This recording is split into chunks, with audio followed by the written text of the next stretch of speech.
सभी बच्चों को प्यार भरा नमस्कार। बच्चों, आज की हिंदी की कक्षा 6 में आप सभी का बहुत बहुत स्वागत है। आशा करती हूँ आप सभी लोग स्वस्थ होंगे, पठन पाठन का कार्य भी कर रहे होंगे। बच्चों, आपने आसमान में उड़ते हुए पक्षियों को जरूर देखा होगा। क्या आपने कभी उनके घोंसलों को भी देखा है? किस तरह से बारीकी के साथ, कारीगरी के साथ दूर दूर तक ऊंची उड़ान भरकर वे अपने घोंसले का निर्माण करते हैं।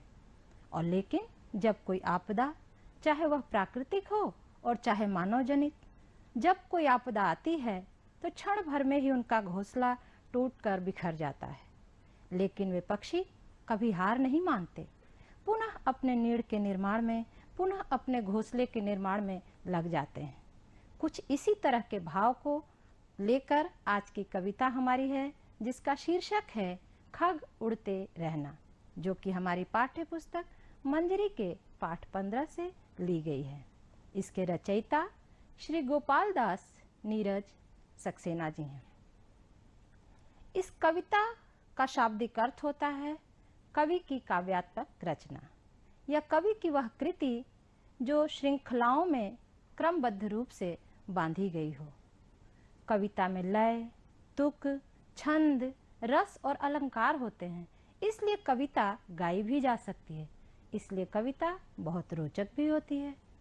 कविता में कवि किसी कहानी या किसी मनोभाव को बहुत ही कलात्मक ढंग से किसी भाषा के द्वारा व्यक्त करते हैं।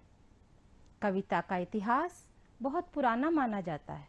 यह भरत मुनि के समय से मानी जाती है। कविता के दो पक्ष होते हैं, एक अनुभूति और दूसरा अभिव्यक्ति। अनुभूति कविता का आंतरिक पक्ष होता है, जबकि अभिव्यक्ति कविता का बाह्य पक्ष होता है। बच्चों, इस कविता में कवि नीरज जी ने खग के माध्यम से, पक्षी के माध्यम से मनुष्य को निरंतर क्रियाशील, प्रयत्नशील रहने का संदेश दिया है। आपने अपनी छोटी कक्षाओं में कछुए और खरगोश की कहानी भी पढ़ी होगी, पढ़ी है ना? उसमें भी आपने देखा है कि बहुत धीमी गति से चलने वाला कछुआ भी निरंतर चलते हुए उस दौड़ को जीत जाता है। आइए इसी भाव को और अधिक स्पष्ट तरीके से जानने के लिए हम एक छोटी सी कहानी सुनते हैं। बच्चों, एक संत होते हैं जो कि अपने पूजा पाठ में हमेशा ध्यान मग्न रहते हैं। एक बार वह जंगल के रास्ते से चलते हुए एक गांव में जाते हैं। जंगल में उन्हें एक बहुत ही खूबसूरत विशालकाय पत्थर दिखाई देता है और वह मन में सोचते हैं कि क्यों न इस पत्थर से एक मूर्ति बनवाई जाए। वह उस पत्थर को उठवाकर एक बड़े मूर्तिकार के पास ले जाते हैं और उससे मूर्ति बनाने के लिए कहते हैं। वह मूर्तिकार जब अपने औजारों के साथ, छेनी हथौड़ी के साथ पत्थर को काटने में जुट जाता है। बार बार वह पत्थर पर प्रहार करता है, लेकिन पत्थर टस से मस नहीं होता। पत्थर बहुत कठोर रहता है। यहाँ तक कि प्रहार वह 99 बार करता है, लेकिन फिर भी पत्थर नहीं टूटता है और मूर्तिकार हार करके, निराश होकर के वह पत्थर पुजारी जी को लौटा देता है और मूर्ति बनाने से मना कर देता है। पुजारी जी इस बात से बड़े उदास हो जाते हैं, लेकिन फिर वह उस पत्थर को एक गांव के ही दूसरे मूर्तिकार को दे देते हैं और उससे मूर्ति बनाने के लिए कहते हैं। दूसरा मूर्तिकार जैसे ही अपने औजारों को लेकर उस पत्थर पर प्रहार करता है, पत्थर टूट जाता है, क्योंकि पहले मूर्तिकार के प्रहारों से पत्थर कमजोर हो चुका रहता है। और दूसरा मूर्तिकार उस पत्थर से बहुत ही खूबसूरत शिव जी की एक मूर्ति बनाकर साधु को, पुजारी जी को भेंट दे देता है। पुजारी को जब इस बात का पता चलता है तो वह मन ही मन हंसते हैं और सोचते हैं कि यदि एक प्रहार पहले मूर्तिकार ने और कर दिया होता तो यह मूर्ति उसके द्वारा निर्मित होती। लेकिन एक प्रयास करने से पहले ही, एक चोट करने से पहले ही पहले मूर्तिकार ने हार मान ली। बच्चों, ऐसा कभी कभी हमारे जीवन में भी होता है। हमको लगता है कि हमने बहुत प्रयास किया लेकिन हमको सफलता नहीं मिली, लेकिन ऐसा नहीं है। हम उस प्रयास से पहले हार जाते हैं जिस प्रयास के बाद हमको सफलता मिलनी होती है। तो प्रयास या प्रयत्न हमें अपने जीवन में लक्ष्य की प्राप्ति के लिए हमेशा करना चाहिए। एक न एक दिन सफलता हमें अवश्य मिलती है। तो आइए इसी भाव को बताती हुई आज की हमारी कविता खग उड़ते रहना के कवि श्री गोपाल दास नीरज के जीवन के बारे में भी जानते हैं। गोपाल दास नीरज सक्सेना का जन्म 4 जनवरी सन 1925 को हुआ था। ये प्रेम और सौंदर्य के अन्यतम गायक और काव्य मंच के सर्वाधिक लोकप्रिय कवि हैं। इन्होंने अपनी मर्मस्पर्शिनी काव्यानुभूति एवं सहज भाषा द्वारा हिंदी कविता को नया मोड़ दिया। इनका निधन 19 जुलाई सन 2018 को हुआ। अब बच्चों, कवि से परिचय होने के बाद अब हम पाठ में आए कठिन शब्दों के अर्थ भी जानते हैं। देखिए, सबसे पहला शब्द है खग। खग का अर्थ है पक्षी। बदतर यानी कि बहुत ही खराब। प्रलय का अर्थ है विनाश या संहार। अरिदल, अरिदल का अर्थ है शत्रुओं या दुश्मनों का झुंड या समूह। मंजिल पथ, मंजिल पथ का अर्थ है गंतव्य स्थल तक या अपने लक्ष्य तक पहुंचने का मार्ग या रास्ता। खाक, खाक शब्द का अर्थ है चिता भस्म या चिता की राख। भाल शब्द का अर्थ यहाँ पर मस्तक या ललाट से। बच्चों, अब इसके बाद हम अपनी कविता का लय के साथ गायन करेंगे। आप लोग भी मेरे साथ कविता को सुर में गाने का प्रयास करेंगे। तो आइए गाते हैं।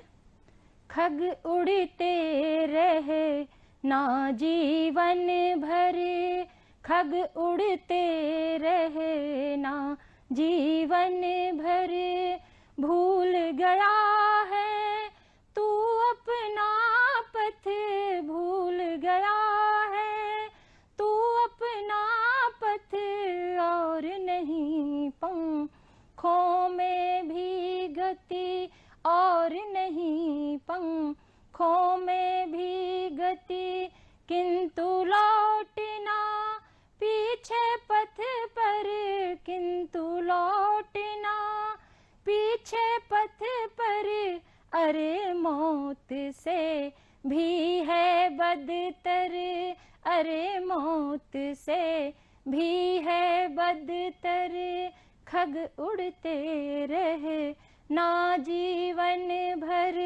खग उड़ते रहे ना जीवन भर।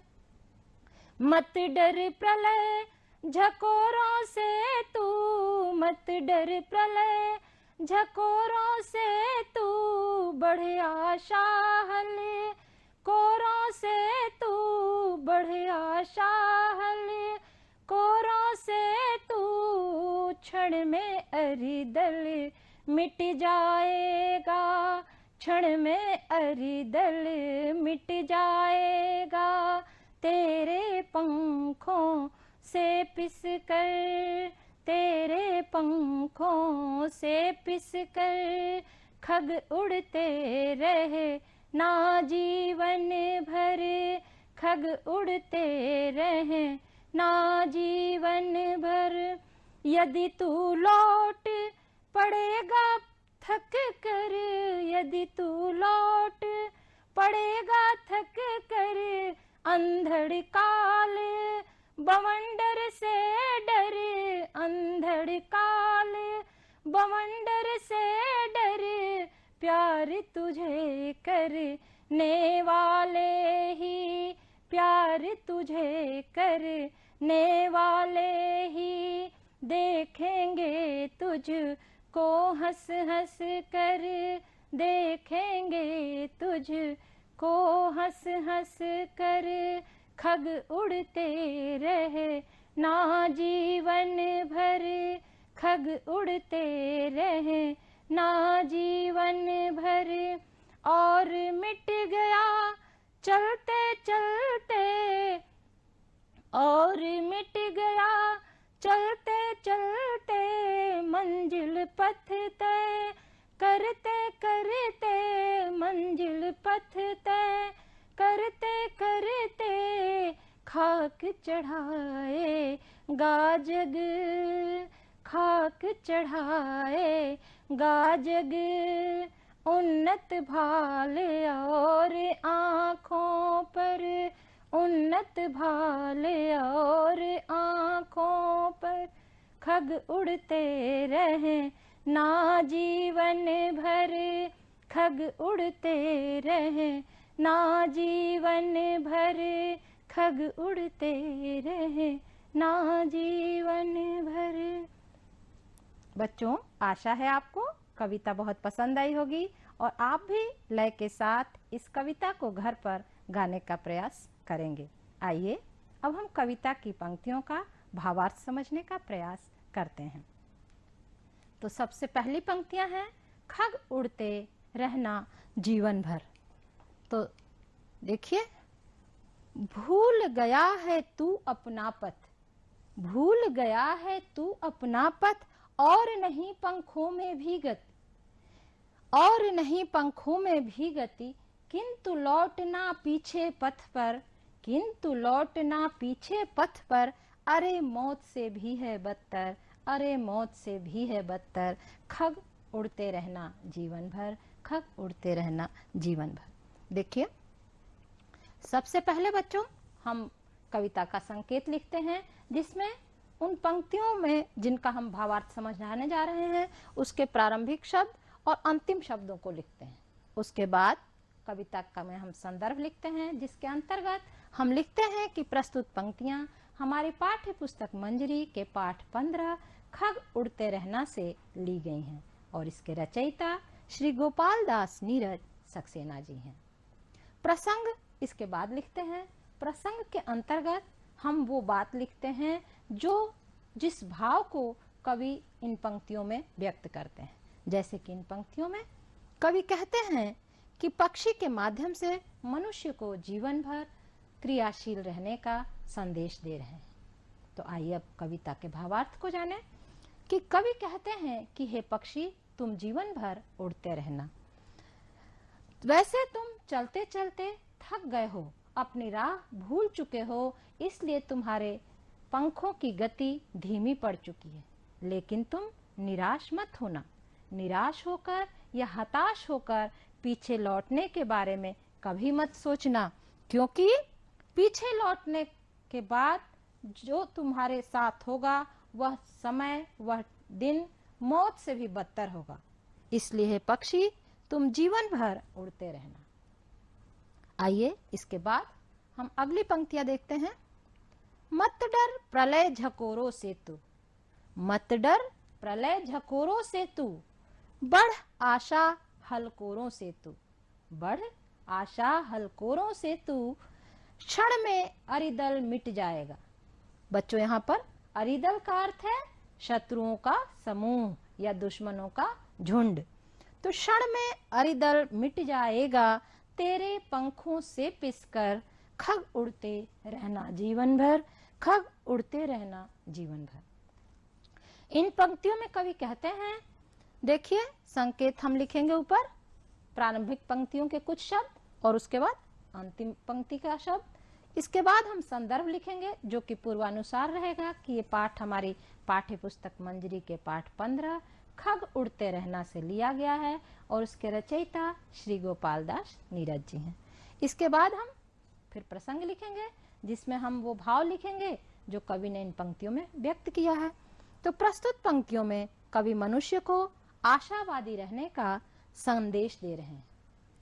इन पंक्तियों में कवि कहते हैं कि तू अपने रास्ते में आने वाली बाधाओं से, समस्याओं से या कठिनाइयों से डर मत, बल्कि एक नई आशा के साथ, एक नई हिम्मत और जोश के साथ आगे बढ़।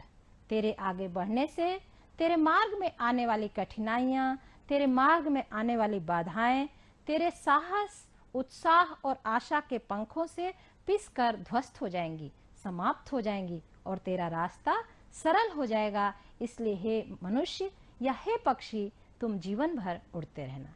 इन पंक्तियों में, सभी पंक्तियों में, बल्कि पूरे कविता में ही कवि ने पक्षी के माध्यम से मनुष्य को क्रियाशील रहने के लिए, अपने लक्ष्य पर पहुंचने के लिए हमेशा प्रयास रहने का संदेश दिया है। आइए अब हम अगली पंक्तियां देखते हैं। यदि तू लौट पड़ेगा थक कर, यदि तू लौट पड़ेगा थक कर, अंधड़ काल बवंडर से डर, अंधड़ काल बवंडर से डर, प्यार तुझे करने वाले ही, प्यार तुझे करने वाले ही देखेंगे तुझको हंस हंस कर, देखेंगे तुझको हंस हंस कर, खग उड़ते रहना जीवन भर, खग उड़ते रहना जीवन भर। आइए बच्चों, अब इन पंक्तियों के भी भावार्थ देखें। संकेत हम उसी तरह से लिखेंगे कि प्रारंभिक पंक्ति का कुछ शब्द और उसकी अंतिम पंक्तियों के कुछ शब्द। संदर्भ हमारा पूर्वानुसार रहेगा। प्रसंग में हम फिर कविता के भाव का लिखेंगे। इन पंक्तियों में कवि लक्ष्य से पीछे लौटने के लिए मना कर रहे हैं। आइए भावार्थ देखते हैं।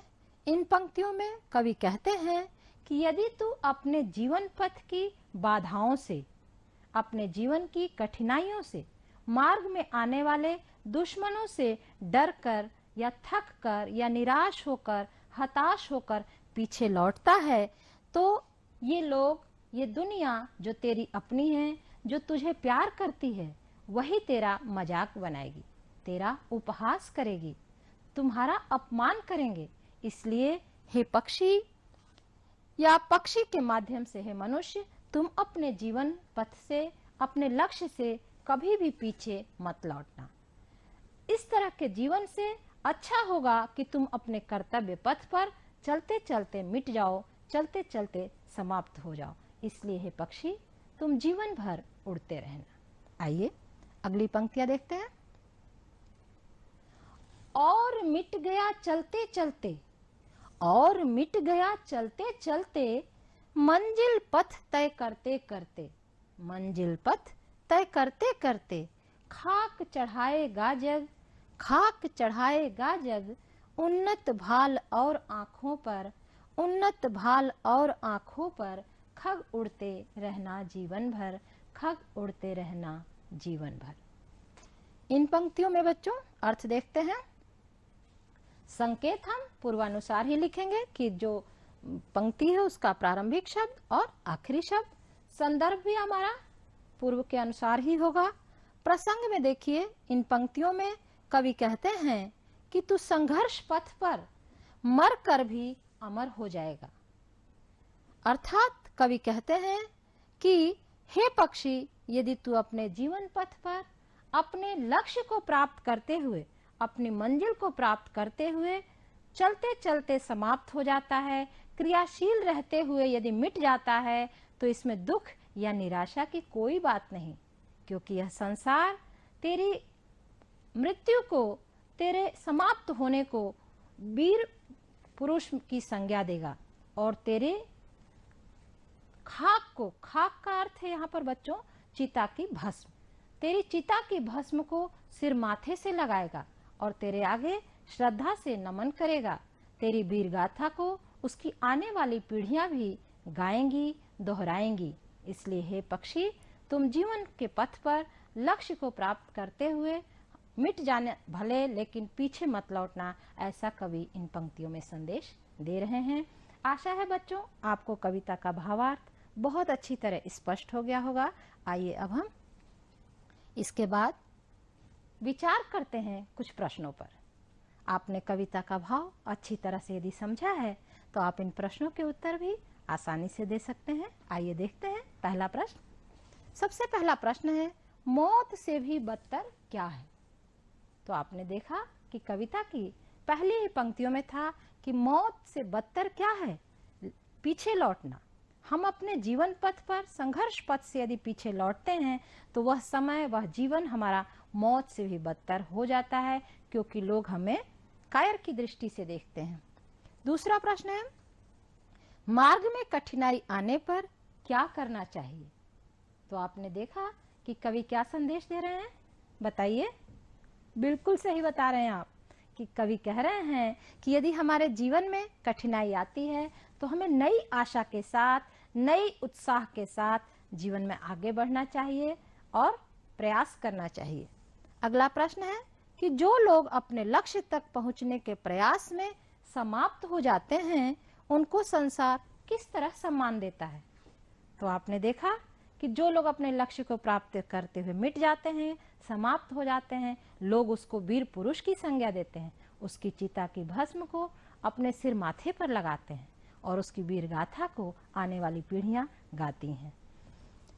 अगला प्रश्न है, कार्य को बिना पूरा किए हुए छोड़कर लौट आने वाले व्यक्ति को संसार किस दृष्टि से देखता है? तो आपने अभी कविता में पढ़ा कि जो लोग अपने लक्ष्य से पीछे लौटते हैं, लोग उनका उपहास उड़ाते हैं, उनका मजाक उड़ाते हैं और अपमान करते हैं, कायर की दृष्टि से उन्हें देखते हैं।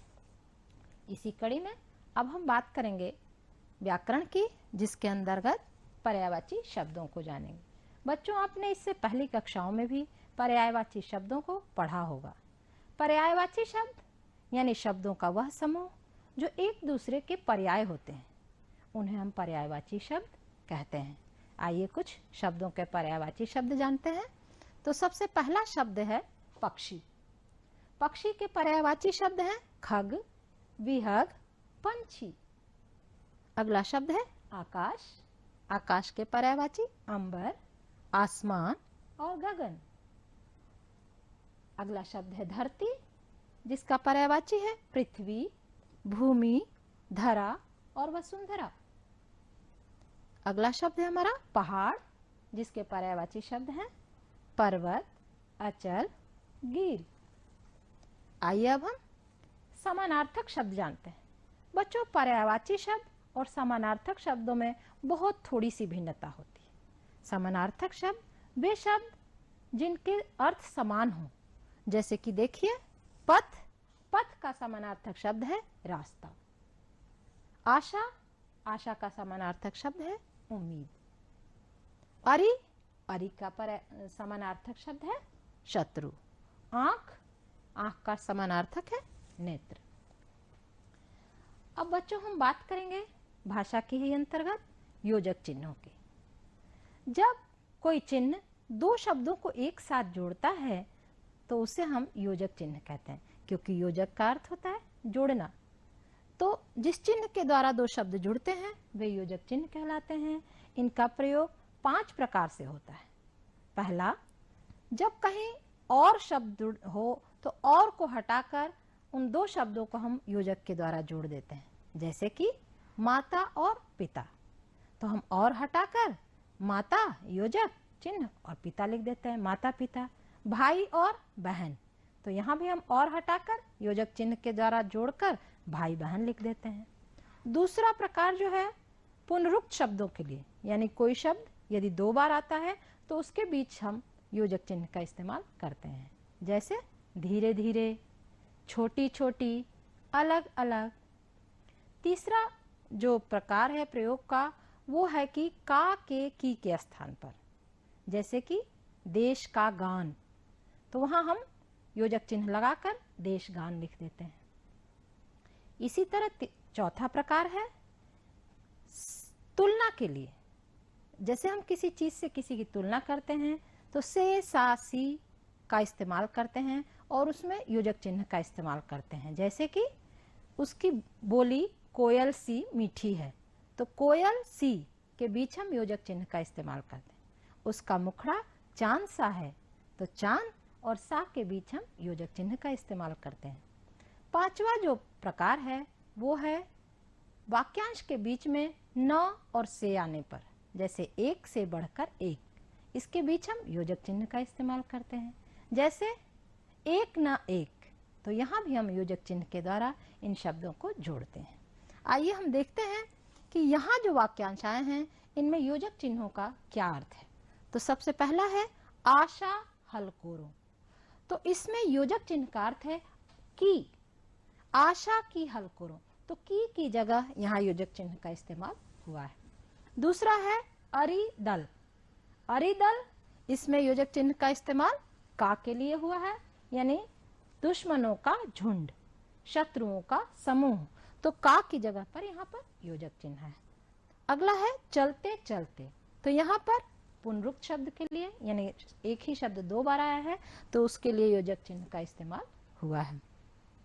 आइए अब विचार करते हैं। इस पाठ में उड़ते हुए पक्षी से हमें आगे बढ़ने की प्रेरणा मिल रही है। इसी प्रकार हमको बताना है कि निम्नलिखित वाक्यांश हमें क्या संदेश दे रहे हैं, जैसे उगता हुआ सूरज, हिमालय, लहराता हुआ सागर, फलों से लदे वृक्ष और खिले फूल। तो सबसे पहला हम देखते हैं उगता सूरज। बच्चों, हम रात्रि में विश्राम करते हैं और अब हम अपने सभी कामों को विराम दे देते हैं। सुबह जब उठते हैं, प्रातः काल सूर्योदय होता है, तो हम अपने सारे कामों को एक नए उत्साह, एक नई ऊर्जा के साथ शुरू करते हैं और सूरज हमें प्रकाश देकर एक नई ऊर्जा से लबरेज कर देता है। तो हमको इस बात से यानी उगते हुए सूरज से यह संदेश मिलता है कि हम दूसरे के जीवन को प्रकाशित करें। इसी तरह हिमालय पर्वत हमारे देश के उत्तर में एक पहरेदार की तरह अडिग खड़ा हुआ है। चाहे कोई भी मुसीबत आए, कोई भी आपदा आए, वह बिल्कुल विचलित नहीं होता, अपनी जगह पर तटस्थ खड़ा रहता है।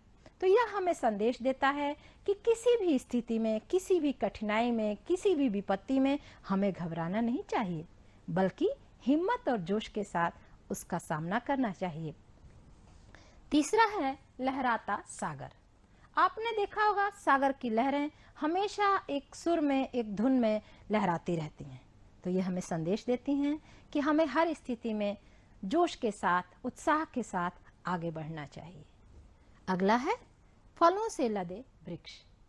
बच्चों, आपने देखा होगा कि फलों पर जब वृक्षों पर जब फल लग जाते हैं तो वो नीचे झुक जाते हैं और हम उस वृक्ष को कुछ नहीं देते, लेकिन वृक्ष हमें फल देते हैं, हवा देते हैं, छाया देते हैं, लकड़ी देते हैं, बहुत सी चीजें फल हमें वृक्ष देते हैं।